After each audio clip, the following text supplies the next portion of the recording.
designing landscapes with intention. So I've done a ton of landscape designs, and I've done a ton of consultations. And so there's some fun things to talk about. And it's looking at landscape design a little bit differently than simply when you talk to people about landscapes and you talk to people about, well, what do you want to do in your landscape? What do you want to do in your yard? What do you want to do in the front yard? They instantly go to plants. Plants, where am I going to put the magnolia? Where am I going to put a dogwood? I really want this, I love this plant, or I want to move this here. And so I'm saying, okay, let's take a step backwards and let's not talk about plants yet. Plants are like the fun part. You know, they're the best part, but there's a part before that, and that's where it takes a lot of intention, saying, okay, what else should I consider? And so that's what I want to do. It's just talk about some things to consider. I'm going to show you some of my jobs that I did over the years, which I'm not doing anymore, but I did it over the years. You know, I look at this, and this is what people in their mind's eye always think. They show me pictures and they say, this is what I want. This is out of this magazine, and this is my idea. Often the reality is, okay, well, what do you want? And the reality is, what's your site? And my biggest thing with landscape design is it needs to be functional. It needs to work for you. And if it doesn't work for you, then it doesn't work. It doesn't matter how good of the design is, how spectacular it is, if it's not functional, and functional can mean a lot of different things, and I'll show you what that means. If it's not functional, if you have a great view of the water, but you've got plants that are going to get too tall, then that doesn't serve function. That was a poor design. The design needs to say, well, these plants are not going to get 10 feet, and I can prune them. I know you can prune them, but really the part is, right, number one, the view is important to me, and I'm not apologizing for that, and I really like plants, but they have to stay less than 2 feet tall if you're going to sit there. And so that's always something to consider. I show you this because this was funny. This is the whole backyard, and this was the consultation. This was the design I was doing, and I had a crew working for me, and I came back and I said, is this right? And he said, right where the lines were. You drew it out. This is where the lines are. I said, just a minute. So I went and got the homeowner. I said, where are those chairs you had? She was like this tall, and she had these little chairs, and she lived there by herself, and she just wanted a small patio to put these 2 chairs so she could sit there and meditate. And I thought, okay, so we put the chairs, and you know, this was exactly the size we talked about. But when I first looked at it, I thought, this is too small. She wasn't going to walk there. She just wanted, this was her function for this backyard, was she was going to sit on this side. The house was here. She was going to sit on this side. She had a little fountain, and the fountain she was going to put behind her. And I said, you're putting the fountain behind you? Don't you want to look at the water and look at the birds that are going to bring? And, oh, okay. So we put it kind of where that red basin is right there. That was going to be the little bubbler fountain that she had. But the function was, this was this homeowner. You might look at it and say, well, that's too small for anybody. She was small, this is what she wanted, and it was functional for her. And so that's what she put in. This is a client that I had. They knocked the house down, they built this house, and I took care of this place for 30 years. Designed it, took care of it, and one of the things in our early stages, and you might look and say, it looks a little overgrown, that's how she liked it. In fact, when I would say, I'm going to prune this today, you might not want to be here, because she hated to have any plants cut. She hated any plants cut, and yet her husband was an engineer. And when I first went there, and I said, are there any plants, any homes in the neighborhood that you like? And he said, yeah, let's walk. So we walked next door. He said, this is my idea of the perfect landscape. And it was like a putting green, and everything was sheared. And his wife said, are you kidding me? This is my idea of the worst landscape I could ever see. I hate this landscape. So she was like bounty, and he was like, he said, I like everything lined. I like my paper lined. In my company, my paper is outlined. I like it that way. So the funny thing was, I gave him this. This is a Lonicera hedge, and I sheared it every month because he parked right there. And that's what he liked. He liked the line. And then this must have been taken soon after he passed away. because she said, you know that hedge? I don't want you to prune it. I said, oh, it's going to get too big for the driveway. I said, I'll selectively prune it. She said, okay, I'm going to leave then if you're going to prune it. So she would leave. But this was done just for him because that's where he parked. And so that was a function. This landscape was a function. She also said the reason it's so wide there, she said, I'm going to be in a wheelchair someday. She said, I have really bad hips and I have arthritis and degenerative stuff. So she said, I need to be able to drive up to the front door. And so their house was designed with no lips, no ledges, no knobs. Everything was made, this was their last house, everything was made for her to be in a wheelchair. And so she could drive, this doesn't look wide enough, but she used to drive right up to it and get out and go into the house. So anyway, that was a function for them. Now another part of the function was he said, when we were going through the design process, he said, I really want a vegetable garden. And I said, well, the best place to put it is probably right here. He said, but that's in the front yard. He said, okay, let's not have a vegetable garden.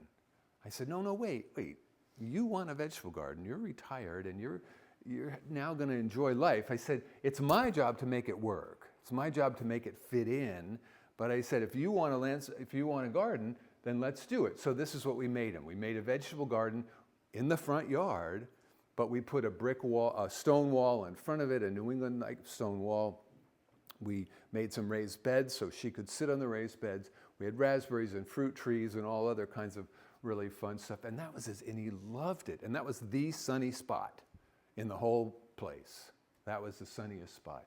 And so we took away from the garden doesn't look so great in the wintertime, and we planted other things kind of in front to take away from that. And so again, it served his function because he was willing to give it up. And that makes me really sad when someone says, well, you know, I don't want a vegetable garden in the front, so I guess we'll skip it. It's like, no, I don't think we'll skip it. We'll just make it work. This was a home where she said, I really want a quiet place to sit and read a book. She was a gardener, okay? She was a gardener, and her soil was terrible, and she said, I'm going to double dig everything. She said, I'm just going to add a lot of compost, and she was very much into organics and stuff, and because I'm thinking flagstones look great, they're just a lot of maintenance. You know, in terms of picking out all the weeds, she said, I love to do that. It's not a problem. So see, you kind of get into the function. What is the function here? What is your personality? What is your temperament? What is your time commitment? What is your passion? For me, sitting there picking out weeds, that wouldn't be bad if I had the time, you know. So she wanted a place where she could sit and read quietly away from the main patio. And so this is what we ended up doing. You can see the chairs, and she used those chairs a lot. She wanted a little screening from the golf course in the summertime, but she wanted to be able to sit there and read a book, and so it became a real peaceful. And I find that kind of an area, it's really funny. People say, I want an area to quietly sit and read a book. They often don't quietly sit and read a book, but to look at it gives them peace. I always say benches in the garden. Nobody ever uses benches in the garden. Maybe they're concrete, maybe they're wet, maybe they're full of moss, you know. But to look at them, you go, oh, that gives me peace, you know. And so I think benches and things in the garden are often more visual than they're actually people sitting there, you know. And these chairs reminded me of that because I knew her and she was way too busy. She was doing all sorts of things. She was gardening. This was a guy, you know. You know when you walk into someone's house, you say, well, let me take my shoes off. And they say, great. And they stand there. I thought, okay, that was a good thing to do. So I take my shoes off, you know. Then you walk by the living room and you notice the lines in the carpet. You think, okay, he or she vacuums a lot here, you know. So he was the former lie detector, in charge of lie detectors for Snohomish County. He likes things straight, and so did she. She was an elementary school teacher. They like things straight. She vacuums, she told me, every day. Every single day she vacuums. He wants things straight. He was a friend of that first couple, and he said, I do not want a pathway like hers. I want to pressure wash it every year. I want something strictly pressure washable. I said, okay. And I want it straight. I said, oh, Norm, let's talk. You got such a narrow yard here. His yard, okay, balance is tough. That's why I'm walking slow here.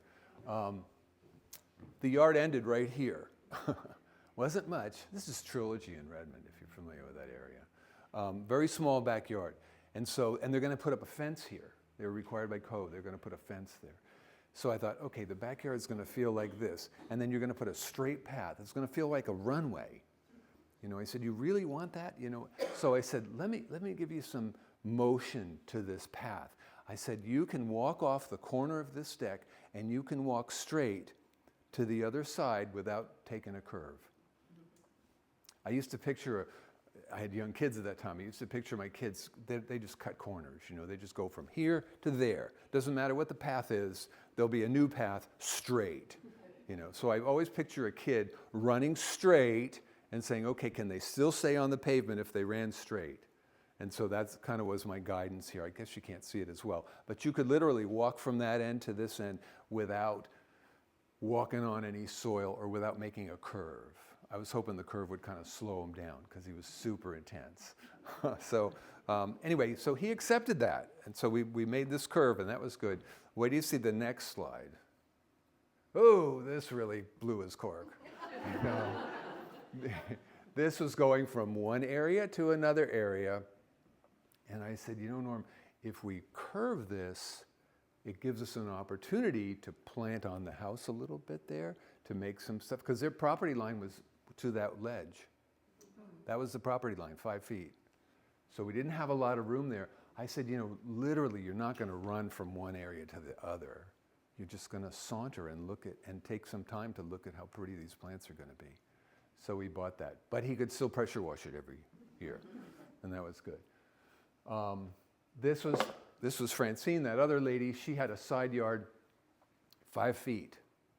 That's as wide as it is. And so I put some motion in there. What the motion does is it allows pockets to put cool things, whether it's a hardy fuchsia, hardy cyclamen, a primrose, or whatever would give you joy at that time. They had a little problem, and the problem was this window looked on this patio. I mean, you could sit on that patio and say, have they made their bed today? I don't think they have, and so they didn't really like that. And so they wanted some shrubs to put there. And I said, well, you've only got 5 feet, and shrubs grow wide.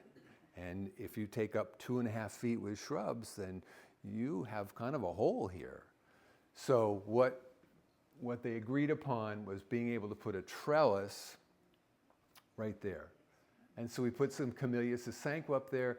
He ended up putting this clematis, which I didn't think was necessary because, the clematis kind of get big and crazy and out of control. But who was I to say? So, but they put impatiens in there. It was a shady side. And see, there's that window behind. You can't even see it. Having an open, you don't need a fence. Having an open lattice gives the eye a place to stop and focus on without going past. And so this was just a way to kind of fill that in so that sitting there you don't feel at all that you're on stage or that you're looking into their house or they're looking onto you. And so it's function. Again, we're going back to function part. What is the function? What do I want here? Well, I want to screen the neighbors, and this is looking from that patio, looking on the other side. I mean, looking towards the patio. And that's what she wanted. She wanted bounty. She really liked that bountiful look. This was kind of a client from hell. And I just say that because I had a good design, and this is what they did with it. It wasn't quite,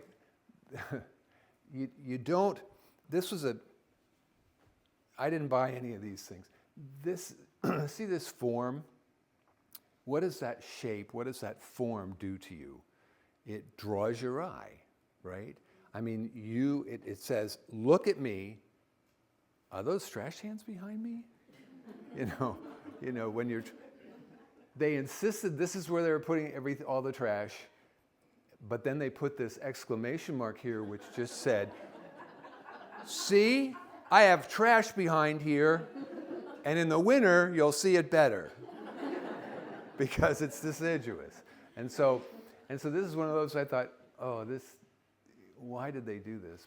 And they wanted this curve, and they really, anyway, this was one that just didn't work out very well. It got too busy, when you have busy lines and stuff, it means the plant material is going to have to be a little quieter because it draws such attention. It's such a focal. Anyway, I just have to throw that in because it's no, it's all right. It's me. Here. Okay, thanks. There we go. Still working on balance. Okay, this is one. There was nothing here. Her office was that room. She kind of wanted it screened off. You ever plant plants and you think, well, that was the wrong plant for the right spot, but anyway, that was the wrong plant there. But what I did with this was a dark area, and so there's a place in Bellevue that sells granite chips, and they come in different colors, and it's not like either white or gray. They had all kinds of subtle. This was called Chihuahua pink or something like that, and it was a salmony color, and it just really warmed it up. And so thinking of gravel, and this gravel didn't get weeds. I put rocks on either side, made it wide enough so that it felt comfortable. I don't know if she ever used it. I used it all the time, but it was a real nice, comfortable walkway. And instead of going straight, again, I'm into kind of having some movement because it allows you so much freedom. This was a friend of mine who had a secondary walkway to the backyard, and I thought this was kind of nice because the front door was over on this side, and she really drew attention to the front door, but she used this path quite a bit. And when you're thinking of pathways, you're always thinking of who's going to use it, what's the surface going to be, how wide does it need to be. If you're doing a path to your front door or to the main entrance of your house, 4 feet is not too big. 6 feet is probably better, and especially if plants are going to spill a little bit on the sides, 6 feet would be really great. You're thinking 6 feet, that's way too wide. People make these little paths. Well, I live in a 60s, mid-century modern house. The main path is 2 feet. Well, 2 feet, nobody can walk side by side on 2 feet, and so it's like not good design. But if main paths should be wide. The main path surface should be firm, so that I used to say if someone who wears high heels anymore, but would someone walk on high heels, having the pavers are hard to walk on like this, where you're slipping off and slipping on. And so that main pathway to the front door should be firm, should be wide, should be comfortable, should be safe, should probably have lighting, and lighting down here, because when we're thinking of lighting in a pathway, we're not thinking of lighting our eyes, we're thinking of lighting where we step and where we walk. And so your lights can be subtle so that it shows your pathway. Analyzing your site. Okay, so number one is going to be function. Okay, what am I going to do with this space? Number two you're going to do is take a look at the site. What kind of borrowed views and landscapes are there? This was a home in Kenmore. This was a real challenge because this was their borrowed view. This was not their property. Property in front of them was going to be built on. So it's like, okay, that's going to be a challenge to keep that open. Wait till you see the challenges of this property. Sun exposure, soil conditions, drainage. Oh boy. This is the drainage, or lack of. See the driveway on the left? That's how the neighbors are going to access the lot in front of them. So now we have a street that's not theirs, that someone else is going to be using. You've got this horrible drainage. And drainage, really the drainage wasn't that bad here. It was just that I came right after we'd had a heavy rain. And so keep in mind, having this right after a heavy rain isn't necessarily bad. It's when you go back 24 to 48 hours and it still looks like this, that you've got a drainage problem. But if this happens and then it's gone, in a couple hours, 12 hours, then you don't necessarily have a drainage problem. But the fact that they had boards was kind of telling you something, because this was new construction. So the fact that they felt the need to put boards in there is probably saying, this is probably wetter than you think. And in fact, it was. This is the same house. So look at that. That's the next door neighbors, and that's their hot tub. I picture someone going, oh, there they're at it again in that hot tub. I thought, I don't want to be in that hot tub. They got windows right there. So I thought, well, we're going to need to screen this. So that was a challenge.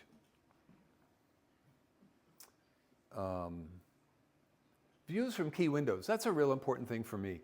I think that we spend a lot of time in our kitchens. We spend a lot of time at your sink. That's a key window. That is so important, what you see. How many times are you doing dishes, washing your hands, doing whatever in the kitchen, and you want to look out? That should be, to me, that's the primary window. That's the most important window. It's not the one out the master bedroom. You're sleeping there, unless you have a sitting area there. Where do you eat breakfast and what are you looking out at? That's really important. It's not the formal dining room, because if you're in there, sometimes it's at night. Who cares what you're really looking out there? So when you're going to prioritize, you might say, am I tired of what I'm looking at out my kitchen window? That's the place to look at it. Or for me, it was always, I had a detached garage where I used to live, and I would walk from the detached garage to the front door. And if I was really tired, that area was so important to me. I made that area so fun with fragrance and with seasonal interest and seasonal color. That's when I started falling in love with hardy cyclamen, because I'd walk out of my car and think, oh, I'm so tired. Look at you blooming. Where did you come from? By the time I got to the house, I had a completely different attitude, because it was December and my sarcocoa was blooming, or my witch hazel was just starting to come in, or the hardy cyclamen was popping up in January, and so you're seeing things. So it's really important that keys from walkways, kitchen windows, front door, if that's how you're going in and out. But if you never use your front door and you just go through the garage, then maybe that's not so important. So it depends on what your vantage point is. And then how will I use the space? What am I going to do with this space? Where am I going to be? What's my plan? This was kind of interesting. These were friends of mine from Seattle, and they were really into reusing everything on their property, and they had exposed concrete because they had a different patio put in. They had all this exposed concrete in a sunny part of their yard, and it turned out they were going to put in a vegetable garden. So they did it right in their front yard. And it looked great. It really worked out fine. They made it very attractive, and it was really pretty. They grew a ton of vegetables. It was great for the neighborhood, and that served their function. That's what they wanted to do. This was another trilogy. This was borrowed landscape. They didn't own this. They only owned to the top rockery, and then everything beyond. And so they made a decision, and getting permission, that they could plant that. They didn't own that property, but they could plant it to make it look nice. And you can see the people on the other side of them haven't done anything, and that's what they would be looking at, was just that raw earth. And so they were borrowing some landscape and planting it, realizing that it was their prerogative to do that. This is one, and I didn't do this, but they took this idea from another one that I did. But one thing that was interesting is that they used this patio a lot, but there was a street that came right in and shined headlights right here. Not that they were there at night, but it's still that there was cars passing that would go right around the curve where my truck is. And then those stepping stones. Are those stepping stones annoying to you? These are like my worst idea, because it's hard to land on them, and if you space them for me, then for my wife, she'd be like, I can't even reach these, And if you space them for her, I'd be like going like this. So, and round stones just don't work in the landscape like this. So I hope I'm not offending you, but sometimes clients have things that they just are really wedded to. and they don't want to change, or don't want to, so you can suggest and you can say, what if we use these in a different spot? If they say, no, I really like these here, then you say, okay, it's your house. You don't say that, you think it. You just don't say it. This is going back, sitting on that patio where those two chaise lounges were. This is what she looked at. She really liked looking at that. Lights, I already spoke on lights. I'm really into night lights. I really like night lighting, uplighting trees. I really like lighting pathways. I think I grew up in a time, in the 50s and 60s where everybody had lanterns on their walkways. And I felt like I used to go, I can't even see, it's so bright, And it seemed that we got past that. And now there's so many great lights that you can put in, low voltage lighting that is so easy to install.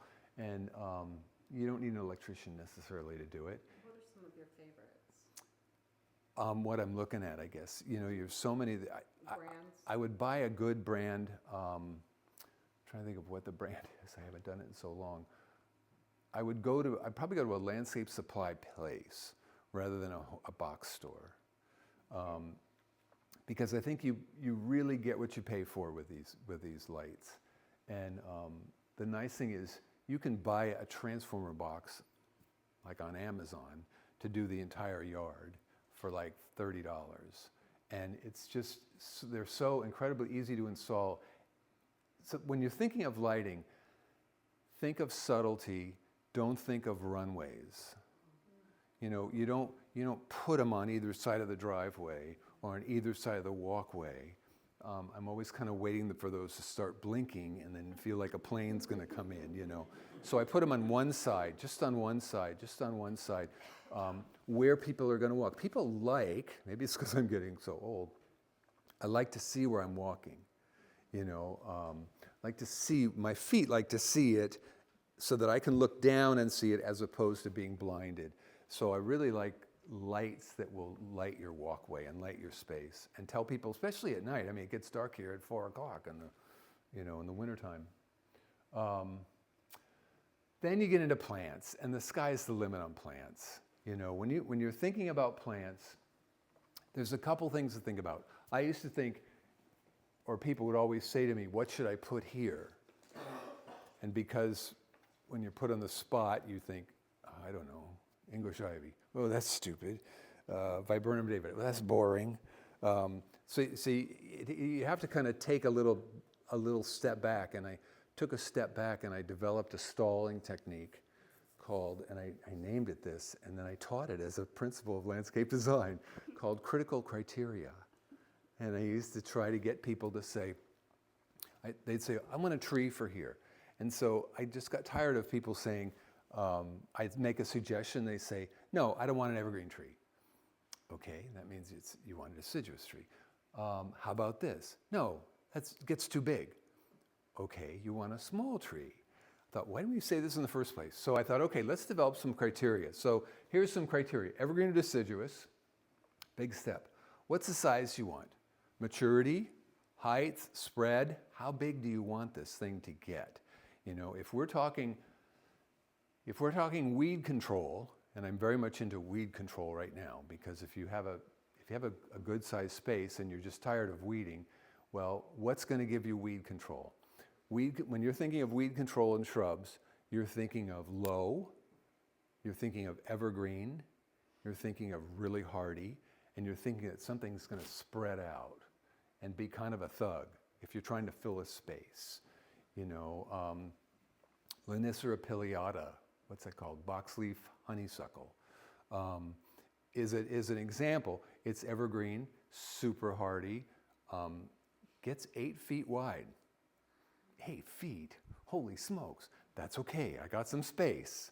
The nice thing is, if you've ever seen those evergreen shrubs that are low, weeds don't grow in amongst them because weeds need light. They need light to germinate. And this whole idea of a ground cover, are you frustrated with ground covers? I am totally frustrated with ground covers. Cotoneaster dameri, what else? Ajuga. I mean, if they're not weedy, then they have their branches so that weed seeds drop in between them, and then you spend all this time picking out weeds in between the kinnikinick or in between the cotoneaster or in between stuff, and you're thinking, I thought this was a ground cover. I thought this was going to cover the ground so that I wouldn't have weeds. But instead, if they're not densely growing, the weeds grow right through them. So I'm into thuggy, broadleaf evergreen shrubs that maybe only get 2 feet tall, and just kind of getting wide. And so you can, the nice thing is with the internet, you can put that in. You can put that in as your critical criteria. Full sun, 2 feet, less than 2 feet tall, evergreen, drought tolerant, holds soil on a hillside. You can put those things in, fast growing.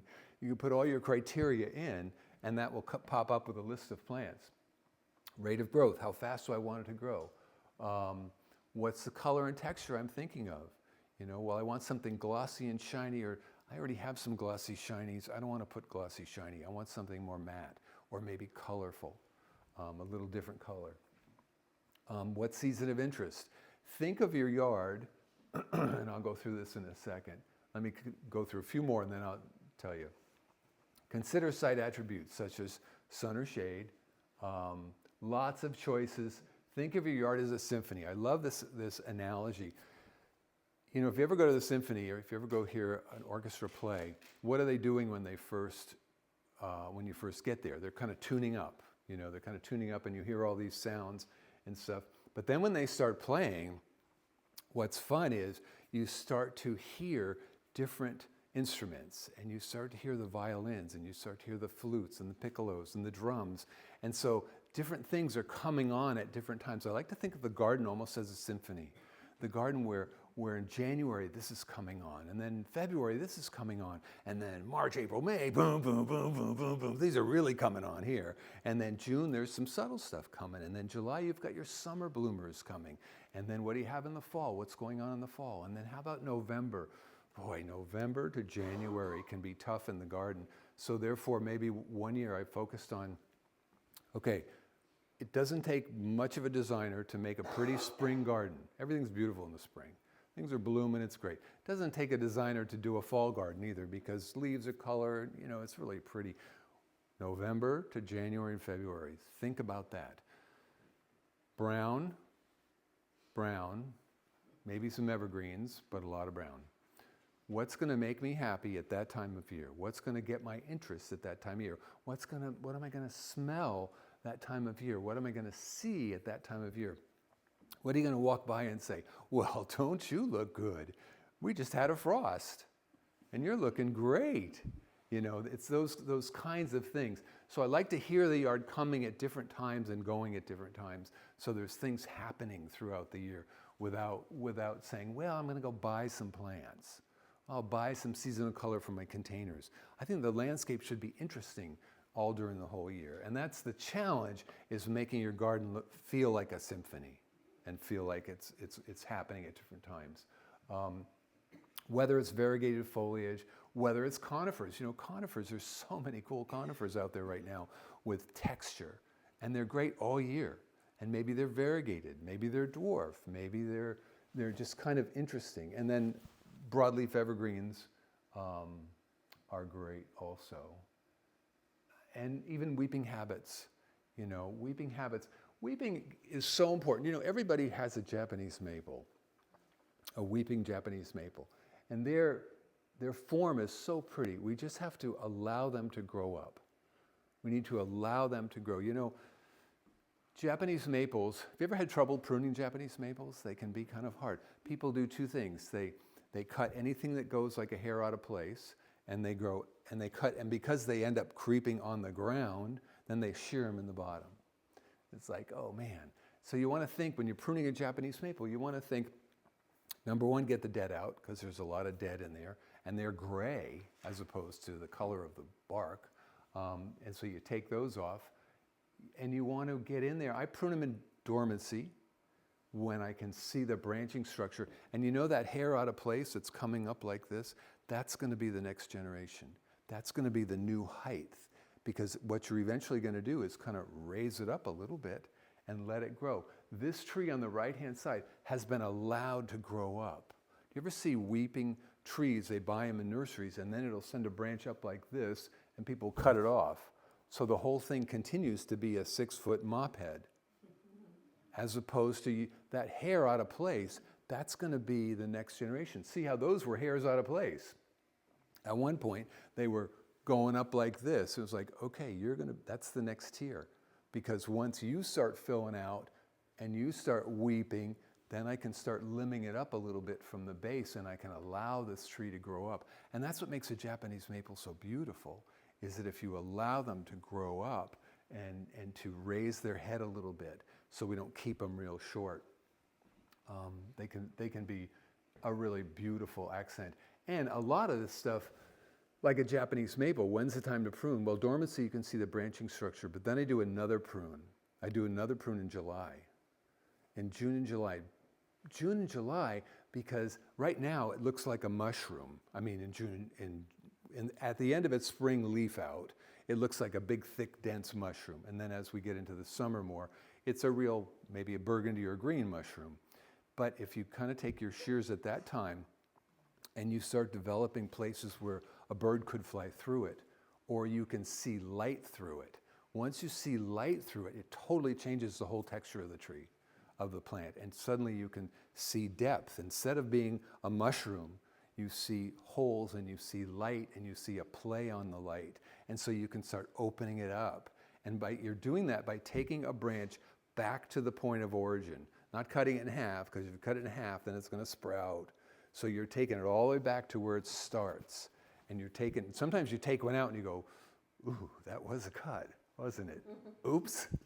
That's okay. It'll quickly, the branches quickly say, oh, good, there's some light. And they kind of fill in a little bit and they take over. So you want to kind of open things up so they can breathe. You know, you look at a plant and you go, oh, that feels better. It can breathe again.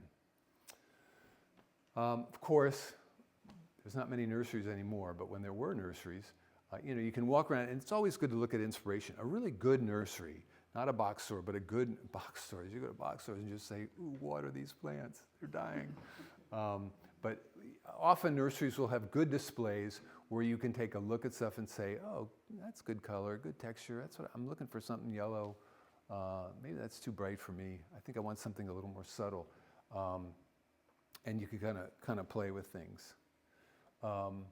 This was that landscape. I learned a lot on this landscape that I did for 30 years because I did the maintenance. Not only did I design it, but then I did the maintenance for 30 years. And there were some things I liked and some things I didn't like. One was, it's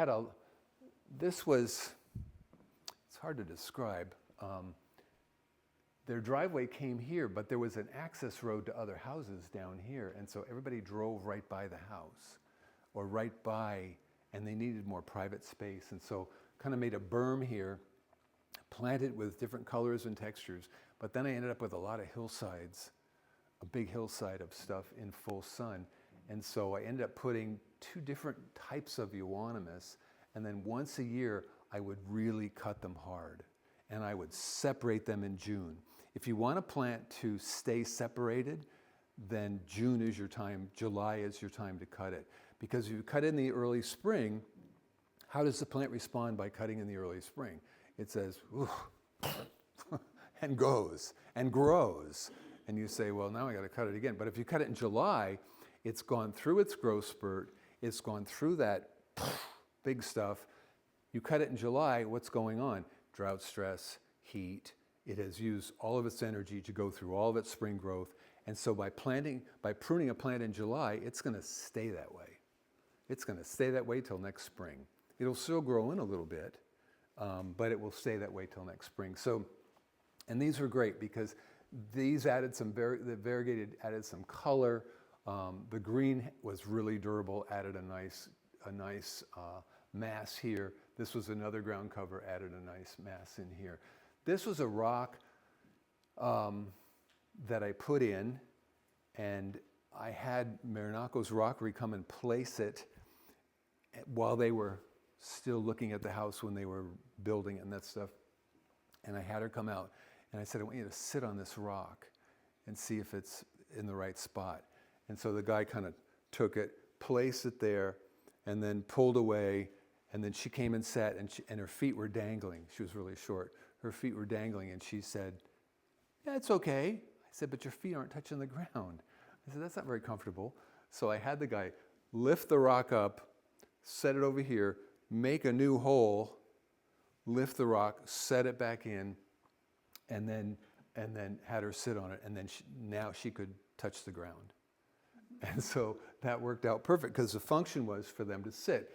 And both of them wanted to come and sit out here. And so they would sit out here frequently and just look out at the garden.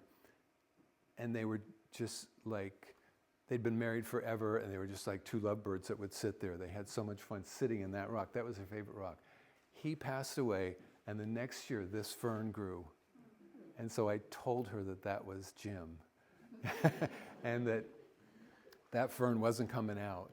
And so she would go sit there by herself with this great little fern that just kind of happened to come in. And it was kind of nice. Because you look at that and you think, well, why would you sit there? The fern's in your way.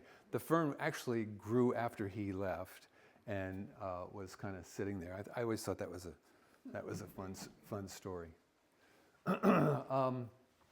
So this is Christmas cheer. You know, this blooms in my yard November, and then it often puts on, then we might get a hard freeze. Of course, didn't have a freeze this year, but some years it would get a hard freeze, but then it will rebloom again in the spring. You can tell this is spring by the Corolopsis in the back. But look at the texture with that hemlock just kind of laying on it, you know. And so this is, people say, well, rhodies, well, that's a spring bloomer. When I did this landscaping, I realized that I had been a snob and there were no rhodies in the whole place. And I thought, boy, I'm really missing an opportunity here. Rhodies can be so beautiful that because I said, well, I'm not going to put a rhodie in here, even though I didn't do it consciously, I went back and bought some rhodies and plopped them in around just to make it, because I really like the color. I like their texture. I like what they do. I like the season of bloom. And I like the way it fits with the hemlock. This is Tsuga diversifolia, Korean hemlock. It's a smaller hemlock. But boy, it's got beautiful white on the underside and green, and doesn't get nearly as tall as a hemlock. When you think of hemlock, you're thinking 80 feet. This guy is much smaller. And then that Corolopsis, you know, you can't help but walk through a garden and smile when you look at things that are blooming or doing something, you know.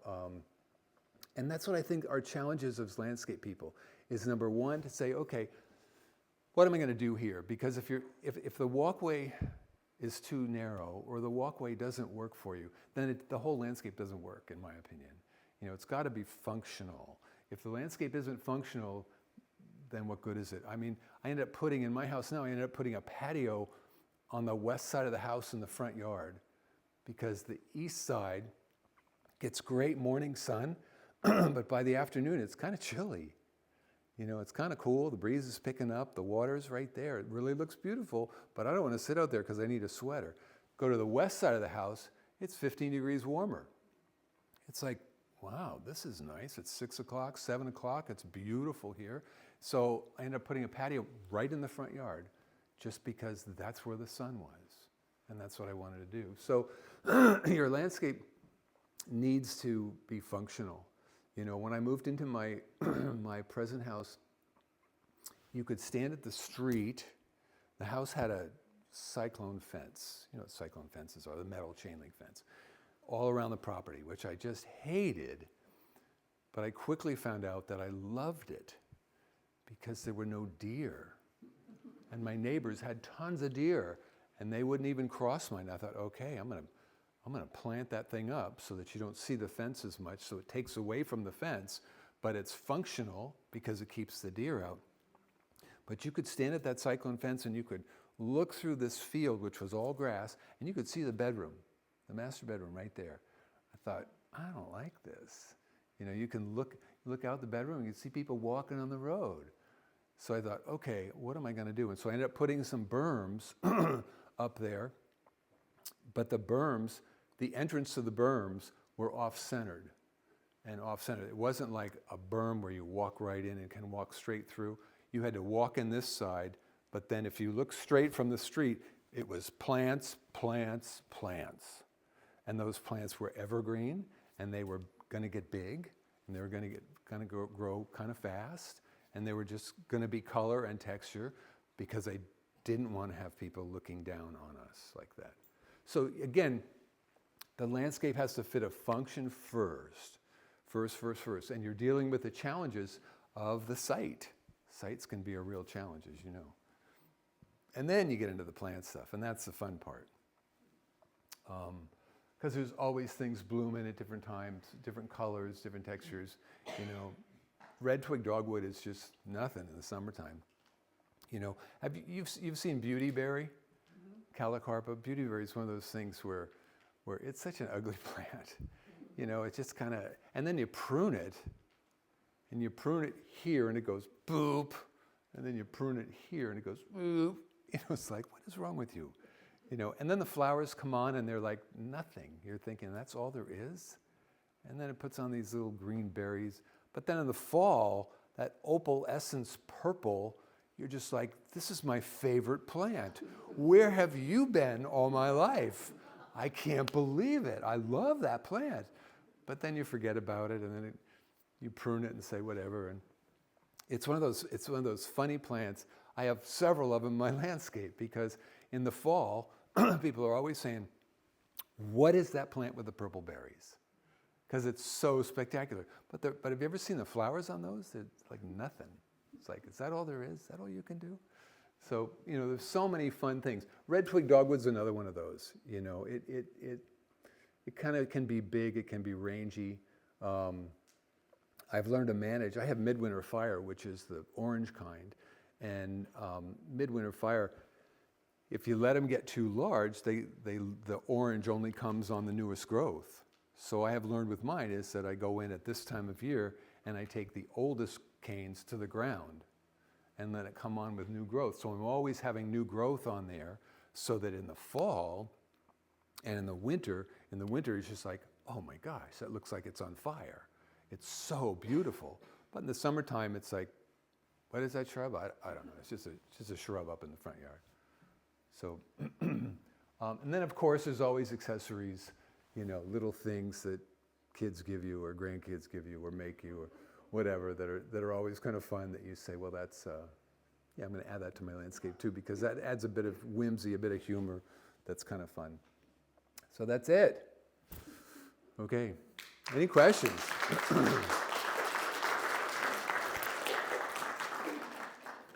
doesn't do it.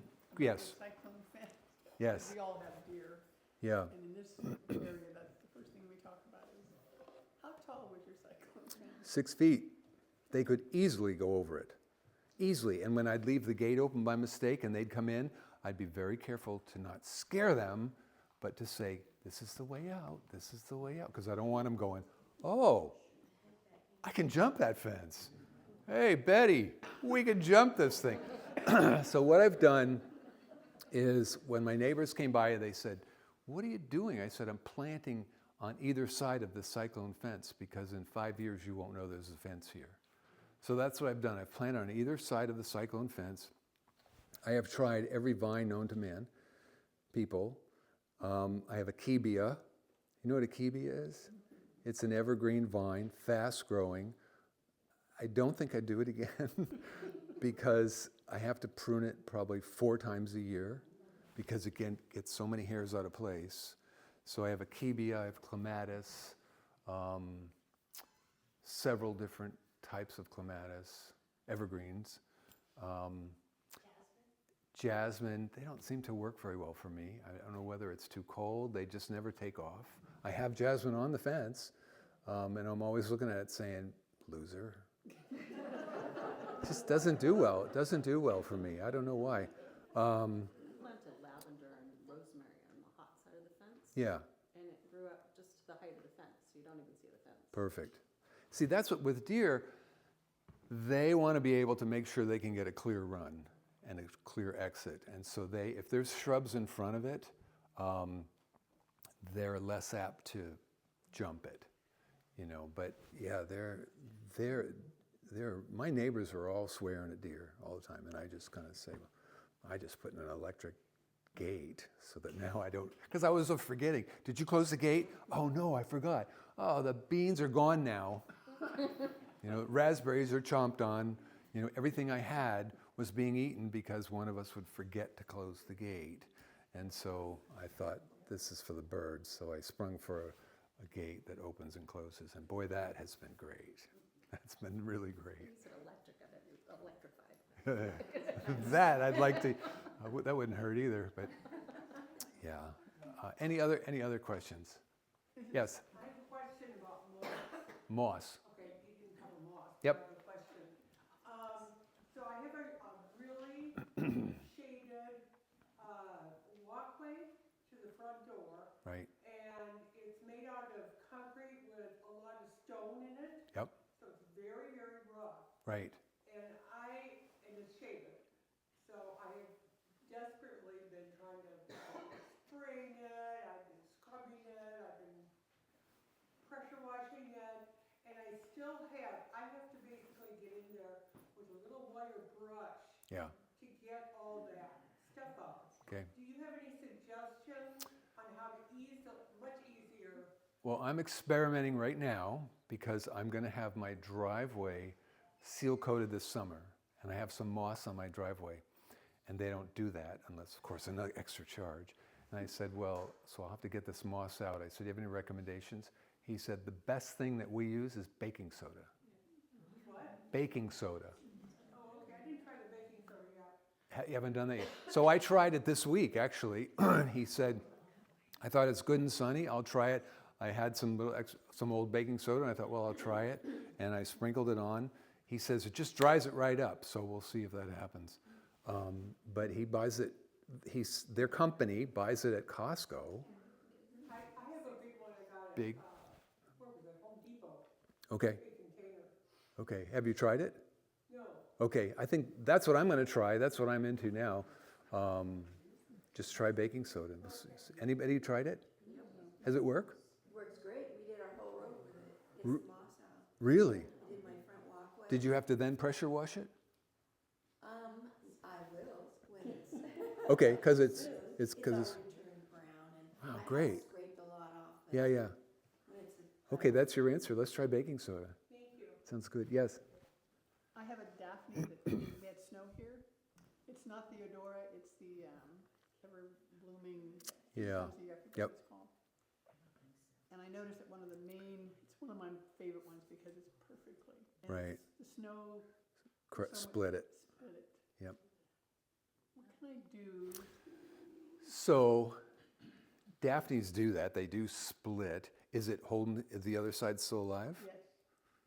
Okay. I'd have a tendency to wrap it. Okay, I was gonna ask, what do I wrap it with? Just duct tape? Yeah, you know, it's not gonna heal. I mean, it's not gonna seal. What you're trying to get it to do, I mean, that split's there, and unless you were to get it right away when it was fresh, those cells are not gonna meld together. So what's gonna happen is eventually this will grow some tissue around it, and this will grow some tissue, and then this will too, so they'll be kind of coexisting. You might even want to put a little stake in there that you know, something subtle.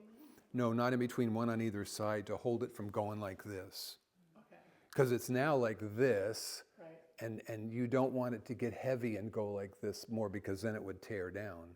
So I think I might even stake it, because even if you wrapped it, it's not gonna heal. What would So- you wrap it with though? I mean, I'd probably use duct tape or something like that. Postal tape works really well. Postal tape. Stakes. Okay, so you know, you're not looking at healing, you're looking at supporting. Because if one side goes, you're like, that looks pretty bad. So you're just kind of getting it to support, because there's always going to be that wound, but it could live there and do fine. okay. Yes, Back to moss. moss. I'm just on the other side of the spectrum. I really love moss. And what I've been doing is harvesting some of the moss off my driveway with a spatula.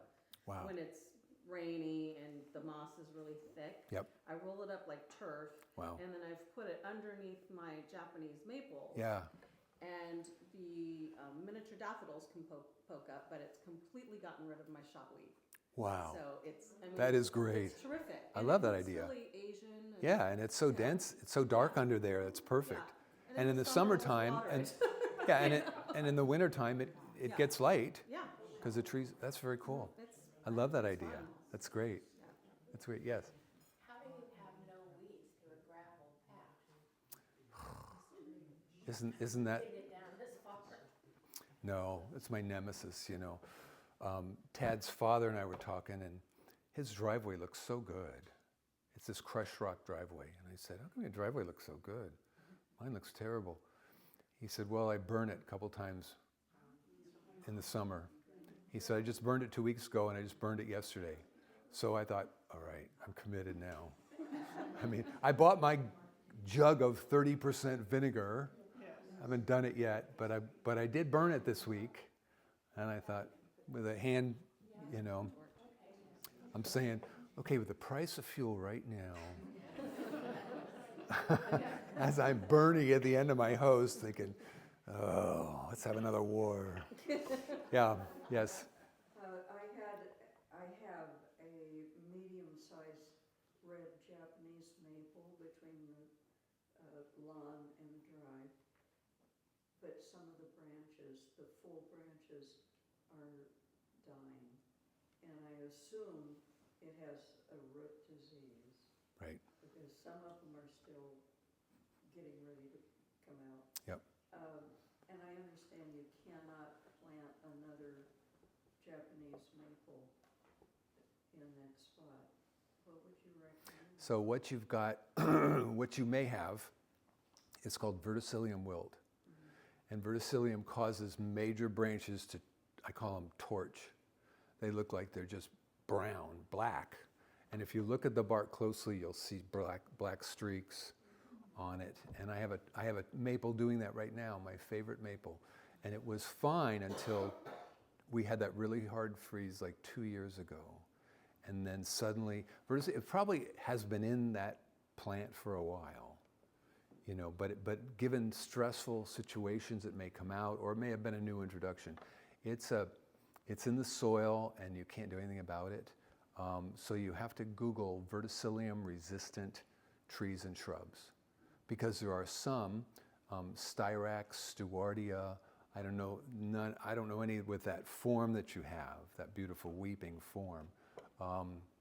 This is an upright, it's not. Oh, it's an upright. It's a medium-sized upright. Okay, and okay. it's spreading. Well, you know what Japanese snowbell is, Styrax japonicus? I don't know the name of it. Because that is verticillium resistant. What's the name of that? Styrax, Styrax. Styrax japonicus, Japanese snowbell. And it has really pretty white flowers in the spring. It's a medium-sized tree. You can buy them shrub forms as well, so that they're an upright medium shrub. But Japanese snowbell, Stewardia is also immune. On that one job that I did, that I took care of for 30 years, we had a beautiful Japanese maple. And I think with the construction of the house, anyway, it got verticillium. I took a branch off at a time. It was like a slow, painful death. And then I did some research, and I put in a Stewardia in the same spot, because I read that Stewardia was immune, and sure enough, didn't affect it at all. Did you have much of a problem trying to get the old trunk and stuff out? No, I had a stump. It was a big tree. I mean, it was a big old Japanese maple, and so I had a stump ground. But they didn't have to take anything away or remove the soil or anything like that. Just by getting ones that were resistant or immune to it. And then, of course, watching the drainage. You know, I think that what put this tree over the edge was that it was doing fine for probably 30 or 40 years. Then they came in, they put in a driveway, they changed the air-water relationship. Plants have an air-water relationship, and when that changes, you have root death, you have disease coming in, they're just not used to it. And yet you take another plant and put it in that same situation, and it's the way it was from day one, and it's okay, and it's doing fine there. But it's when you change to an existing landscape. You know, it's like when people build homes and the hemlocks die. Hemlocks are real susceptible to disturbance and air-water relationship. And they die because everything changed. And yet you could put another hemlock right in there and it would grow fine. But that's because it was used to that new air-water relationship.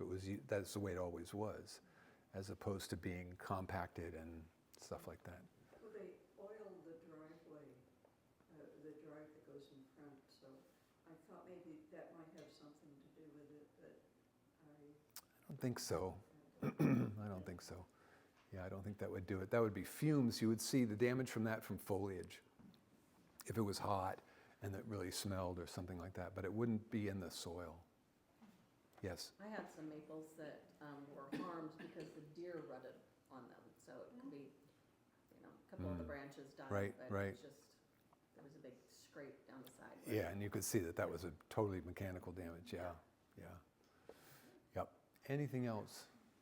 Well, thanks for having me. I appreciate it.